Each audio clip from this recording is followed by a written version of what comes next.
Haleluya, haleluya, haleluya, haleluya, haleluya. Asante Roho Mtakatifu kwa uaminifu wako na kwa nguvu zako. Ninakutukuza Mungu wangu na Baba yangu mwema asubuhi ya leo. Ni wewe peke yako Bwana unastahili kutukuzwa na kuinuliwa. Ni wewe peke yako Bwana unastahili heshima. Umetupa upendeleo mkubwa namna hii watoto wako na wajoli wako. Wacha tukuinue kwa sababu ya matendo yako makuu. Ishara zako ni kuwe Bwana asubuhi ya leo.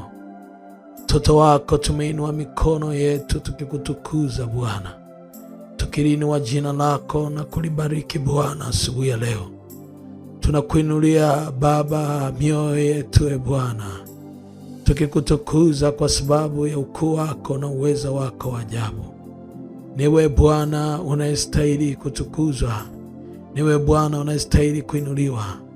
Peke yako, peke yako, peke yako, peke yako.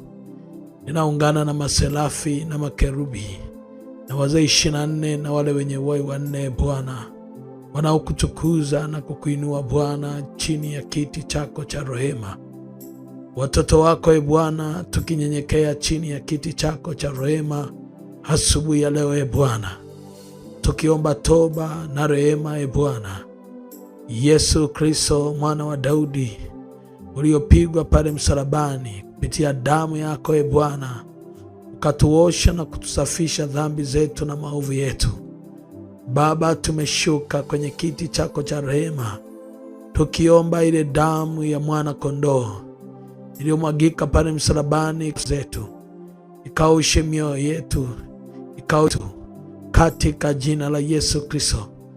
Baba, ikatuondolee kila aina ya uovu ambaye Bwana tumetenda mbele zako.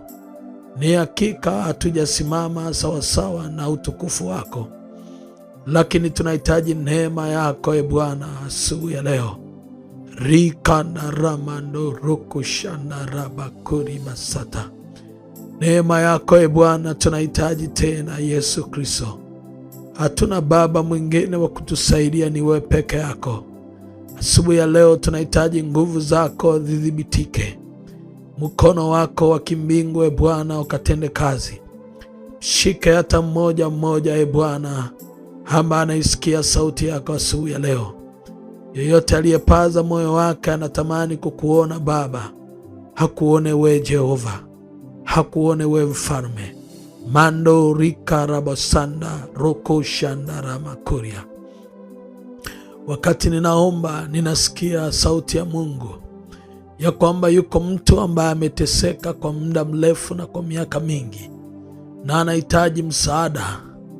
Rika yamanda roko sana ramakuri basika.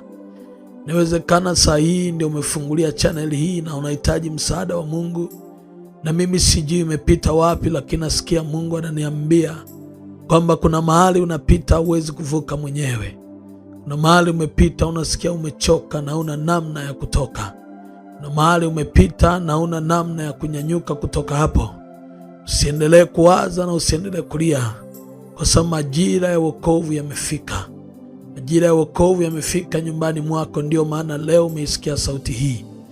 Ni kuombe popote pale ulipo, kamata hiyo namba ambayo iko kwenye skrini yako pale. Unaiona hiyo namba ya Tigo ya 0679645759.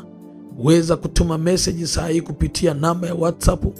Leza shida yako ni nini, na tunaenda kusimama mbele za Bwana, na Bwana anakwenda kuingilia kati kwa namna kubwa. Anaenda kufuta machozi ya miaka mingi na machozi ya muda mrefu.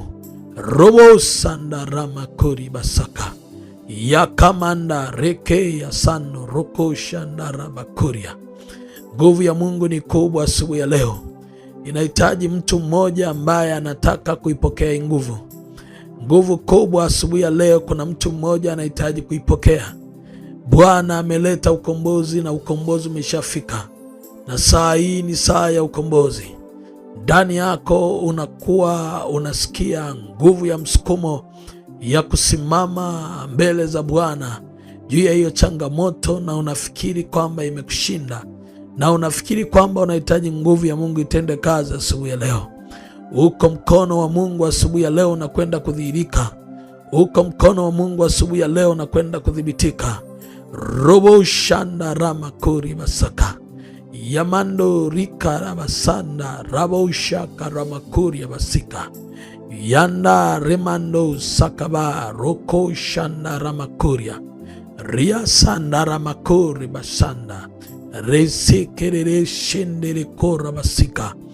Mungu unasikia anasema na mimi sahihi kwamba ndani yako unasikia mzigo wa kuomba, na huwezi kuomba pasipokuwa na sadaka. Watu wengi wamekuwa naomba, lakini pia maombi bila sadaka ni kama vile haufikii kwenye zile ndoto ambazo Mungu amekusudia ufike. Biblia inasema Mungu akaongea na Kornelia akamwambia, maombi yako na sadaka zako zimefika kwangu juu. Kwa hiyo saa hii natamani mtu mmoja akamate sadaka yake na aweze kuipanda kwenye namba ya Vodacom ya 0756 934 903. Iko nguvu ya Mungu isiyokuwa kawaida kupitia sadaka yako. Kuna mambo Bwana anataka kuyafungua, na asubuhi ya leo kuna vitu vinataka kufunguka. Na wewe ambao uko tayari saa hii neema ya ufunguo tayari imeshafika. Kupitia hiyo sadaka tunataka Bwana afanye jambo jipya asubuhi ya leo. Robo sandarama kuribasaka yakamakure beshende rekoribasaka. Ninasikia kilio chako Bwana akikithibitisha, na ninasikia mkono wako wa kimbingu Yesu Kristo ukiudhihirisha kwa ajili ya binti huyu na kwa ajili ya mama huyu. Ramosanda raba kuria basika. In the mighty name of Jesus. In the mighty name of Jesus. In the mighty name of Jesus. Yuko mtu mmoja asubuhi ya leo anahitaji kuiona neema. Yuko mtu mmoja asubuhi ya leo anahitaji kuona ufunguo. Naamini ni wewe unahitaji. Mtu mmoja anahitaji kuona nguvu ya Mungu ikithibitika. Ni wewe unahitaji. Ni wewe unahitaji. Nasikia sauti, ni wewe unahitaji. Neno kubwa ambalo Bwana ametupa tena asubuhi ya leo ni neno kubwa la kufungua miguu. Kwenye kile kitabu cha Ayubu sura ile ya 13 na mstari wa 27, maneno ya Mungu yanasema, waitia miguu yangu katika mkatale na kuyaua mapito yangu, wajiandikia alama kuzunguka nyayo za miguu. Nijapokuwa ni kama kitu kilichooza kinachosinyaa, mfano wa nguo iliyoliwa na nondo. Unaweza kuona miguu ni hatima. Miguu ndio ndoto ya mtu. Miguu ndio hatima ya mtu. Miguu ndio mafanikio ya mtu. Miguu. Na kama ujui, miguu ndio iliyofunga. Miguu ndio neema. Miguu ndio kuinuka kwa mtu. Miguu ndio kunyanyuka kwa mtu. Na watu wengi miguu yao ilitekwa au miguu yao ilifungwa, maana yake ikazuia wao wasiende kwenye hatima. Na ndio maana nasema, waitia miguu yangu katika mkatale na kuyaua mapito yangu. Mapito ni ndoto, mapito ni destiny, mapito ni kuinuliwa, mapito ni kupanda, mapito ni ndoto, mapito ni kuelekea kwenye neema. Anasema kuyaua mapito yangu. Kuna watu mlikuwa na neema zimeharibika. Mapito ni neema iliyoko mbele yako. Kuna watu walichukua nyayo zako wakaenda kuzifunga mahali. Kuna watu walibeba nyayo zako kichawi wakazishikilia. Na hii utajua kabisa kwamba nyayo zako zimefungwa. Angalia mahali unapitia. Kila unachokifanya inakuwa ni hasara. Kila ukienda kwenye biashara unakutana na madeni. Kila ukienda ili ufikie kwenye ndoto zako unakutana na vita nzito.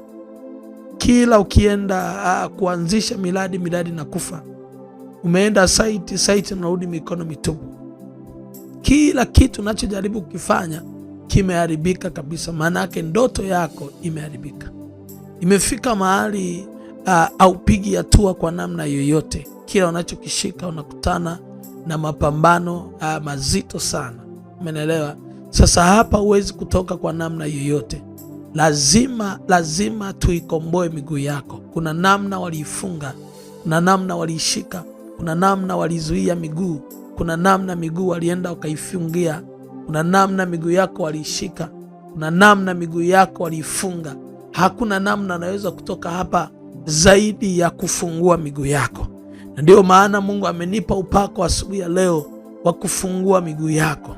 Haijalishi hiyo miguu yako imefungwa kwa namna gani, miguu yako imefungwa kwa miaka mingapi, miguu yako imefungwa kwa muda gani, lakini iko sauti ya Mungu. Sauti ya Mungu asubuhi ya leo inahitaji tuifungue miguu yako. Wameifunga katika mkatale, wakaua ndoto zako, wakaua mapito yako. Unaona, kuna vitu walifanya kwenye miguu yako. Sasa Mungu amenipa upako, na upako ni upako mkubwa. Kila kifungo cha miguu yako tunaenda kukifungua katika jina la Yesu. Na maelekezo ambayo nataka nikupe kama unataka kufungua miguu yako. Kumbuka, miguu ndio hatima. Mungu anamwambia Joshua katika kitabu kile cha Joshua sura ya 1 mstari ule wa 3, anasema kila mahali utakapokanyaga kwa nyayo za miguu yako patakuwa pako. Toka jangwa la Lebanon mpaka mto Frati ndio patakuwa mipaka yako. Kwa hiyo miguu ndio hatima. Miguu ndio neema, miguu ndio ndoto, miguu ndio kuinuliwa kwa mtu. Hauwezi kufanya chochote mpaka uguse miguu. Hauwezi kwenda mahali kokote mpaka miguu ifunguliwe. Huwezi kufanya kitu chochote mpaka miguu ipone, mpaka miguu yako ipone. Sasa ifike mahali sasa usimame kwa sababu ya neema ya Mungu ambayo yaachilia, na unataka kufungua miguu yako. Kama wachawi na washirikina na waganga wanaweza kuchota nyayo za mtu wakaenda kuzifunga wakazitolea sadaka, na wewe nyayo zako lazima uzitolee sadaka. Haitoshi tu kuomba, kwa sababu watu wanapenda kuomba lakini hawapendi kufuatilia maelekezo. Kuomba sio kitu, lazima ufuate maelekezo. Nataka mtu mmoja achukue sadaka yake kabisa ya miguu. Miguu yako ina vidole 10. Chukua sadaka yako 10,000. Usimame na hiyo ukombozi wa hiyo miguu. Na utashangaa baada ya kufanya hii maombi kuna vitu vinaenda kufunguka kwenye miguu yako. Na kitu cha pili, chukua mafuta. Hayo mafuta tunakwenda kuyatia kwenye miguu yako. Natia kwa miguu kwa siku 10. Utaona ukombozi mkubwa usiokuwa kawaida baada ya kuomba na miguu yako na kuombea mafuta hayo. Yoyote mafuta ulionayo, nataka ukamate mafuta pamoja na sadaka. Kamata sadaka, unganisha pamoja. Saa hii nitakapokwenda kuomba, uwe na uhakika utafanya zoezi la kupaka mafuta miguu yako kwa siku 10, ukiachilia baraka sawasawa na Yoshua sura ya 3 na mstari ule, sura ya 11, sura ya 11 mstari wa 25 mpaka mstari wa 20 mpaka 25, na utasoma hicho kitabu cha Yoshua sura ya 1 mstari wa 3, ili Mungu arudishe umiliki kwenye miguu yako. Glory to Jesus. Nataka mtu mmoja kamate hiyo sadaka na kamate hiyo mafuta na inua asubuhi ya leo. Sema, Bwana Yesu, nimeinua sadaka hii na nimeinua imani yangu kwako. Nimeinua pia mafuta haya nikiamini kwamba Yesu Kristo unaenda kuachilia ukombozi katika miguu yangu. Hii miguu yangu waliifunga, waliitia katika mkatale, waliitia katika mkatale. Mungu uliye hai, miguu yangu ifunguke katika jina la Yesu. Baba, kwa mamlaka kimbingu na kwa uwezo utokao juu, kila miguu yangu waliifunga, waliweka kwenye mkatale, natangaza ifunguke katika jina la Yesu Kristo. Ramando sakarabakusha, katika jina la Yesu Kristo. Baba, natamka kuanzia sasa, miguu yaliyotia katika mkatale ninaifungua katika jina la Yesu Kristo. Ninafungua miguu hii kwa mamlaka kimbingu. Miguu aliyotia katika mkatale, miguu aliyoifunga, miguu aliyoifunga kwa jina la Yesu Kristo, ninatangaza kuanzia sasa, ninaifungua hii miguu kwa mamlaka ya jina la Yesu na kwa uwezo wa damu ya Yesu. Miguu aliyotia katika mkatale leo ninaifungua, leo ninaifungua, leo ninaifungua katika jina Yesu. Rabakashata, in the mighty name of Jesus, ninaifungua miguu yako ielekee kwenye hatima, ielekee kwenye ndoto, ielekee kwenye kuinuliwa, ielekee mafanikio katika jina la Yesu Kristo. Ramando sakarabashaka, ninaifungua miguu yako. Nenda miguu yako ikamiliki, miguu yako ikafanikiwe, miguu yako ikafanikiwe. Popote utakapokanyaga, parete matokeo, parete matunda katika jina la Yesu Kristo, mwana Mungu aliye hai. Mtu mmoja aseme amina, amina, amina. Utafanya hivyo kwa siku 10, unapaka miguu yako, na kuna neema utaanza kuiona inafunguka. Mkono wa Mungu unakwenda kudhihirika. Mungu akubariki sana na kukaribisha sana katika madhabahu ya Mlango wa Ukombozi hapa Gairo Magogo nchini Tanzania, ambapo mkono wa Mungu kadhibitike, mkono wa Yesu kaendelea kutenda kazi, na Yesu akakuinue sana katika jina la Yesu Kristo. Shalom, shalom, shalom.